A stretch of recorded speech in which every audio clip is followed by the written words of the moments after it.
Et ce samedi était le 4e et dernier jour du forum Meddays. La 5e édition s'est terminée il y a quelques instants. La crise en Syrie et dans le Mali était cette année au cœur des débats. Nadia Hamouchi et Zoher Daoudi ont assisté à la séance de clôture. Le 18e et dernier panel au programme de cette édition de Meddays a été consacré aux nombreux défis de l'investissement touristique. Des experts et des hauts responsables ont débattu aujourd'hui des moyens de garantir la durabilité des projets. Nous avons également évoqué les questions de la gouvernance du secteur touristique. C'était l'occasion pour le Maroc, pour moi-même, de parler de ce que nous sommes en train de faire en matière de diversification, parce que c'est quelque chose, c'est une leçon qui a été apprise dans pas mal de pays. Diversification aussi bien de produits que des marchés. Des thèmes économiques mais surtout politiques au cœur de cette 5e édition. 4 jours durant, 150 intervenants ont animé des conférences devant quelques 2500 personnes, parmi lesquelles 500 étudiants venus du Maroc et de l'étranger pour rencontrer des experts et des dirigeants de 80 pays. C'était une opportunité golden, comme on dit, qui a permis aux étudiants de rencontrer des gens haut placés et d'établir une relation de networking avec eux. Il a été question de la crise malienne, de la santé en Afrique ou encore du dossier syrien. Le forum Meddays s'est fait cette année le porte-voix des sujets qui préoccupent les pays du Sud. On l'a vu avec la Syrie, on a eu des opposants, mais on a eu aussi d'autres pays, notamment européens, qui sont venus dialoguer avec nous sur la résolution de ce conflit. On a parlé également avec Interpol de la problématique du trafic de faux médicaments dans le monde. Et puis, bien évidemment, sur le printemps arabe, on a eu des observateurs. Le forum Meddays a rendu public au terme de ses travaux une liste de 15 recommandations, parmi lesquelles le soutien à la demande de la Palestine d'accéder au statut d'État non membre de l'ONU. Et nous retrouvons en direct de Tanger le président de l'Institut Amadeus qui organise ce forum, Brahim Fassi-Fihri. Monsieur Fassi-Fihri, bonsoir. Alors, 150 intervenants cette année, un bel aréopage de personnalités, des prix Nobel, d'éminents politiciens, des Sherpas de chefs d'État. Au total, 80 pays participants. Comme chaque année, vous faites dans la démesure. Quel bilan peut-on tirer de cette 5e édition ?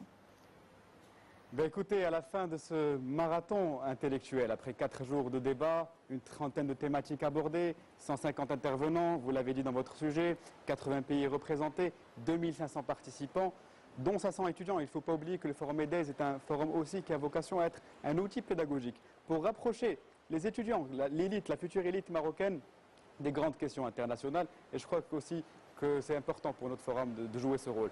Le Forum Meddays est effectivement aussi un outil de contribution au rayonnement du Royaume du Maroc. Et je crois qu'en réussissant à brasser autant de personnalités internationales dans ce forum, aujourd'hui, Meddays est inscrit au cœur de l'agenda international des grandes conférences. Aujourd'hui, Meddays est un forum attendu. C'est un forum qui complète, si vous voulez, l'actualité internationale. Cette année, on a discuté de thématiques prioritaires tels que le Mali, la Syrie, l'Iran, ce qui se passe malheureusement actuellement à Gaza, avec des acteurs qui vivent au quotidien l'ensemble de ces crises et l'ensemble de ces questions. Alors la séance de clôture s'est déroulée il y a quelques instants, après 4 jours d'intenses débats sur des sujets variés, comme vous avez cité. Alors quel bilan, quelles sont les recommandations des participants ? Ben écoutez, traditionnellement, le forum Meddays est conclué par la lecture de la déclaration de Tanger qui sanctionne les travaux de cette conférence. La déclaration de Tanger 2012, c'est 15 recommandations essentielles et je vous donnerai les 3 principales, à mon sens. La première, bien sûr, c'est d'appeler la communauté internationale à œuvrer sans relâche pour que cesse l'agression sur Gaza et sur nos frères palestiniens. Et également, rappeler à la communauté internationale le rendez-vous du 29 novembre, le vote aux Nations Unies, à l'Assemblée générale des Nations Unies pour l'adhésion de la Palestine comme État non membre. Il y a eu également des recommandations concernant le Mali.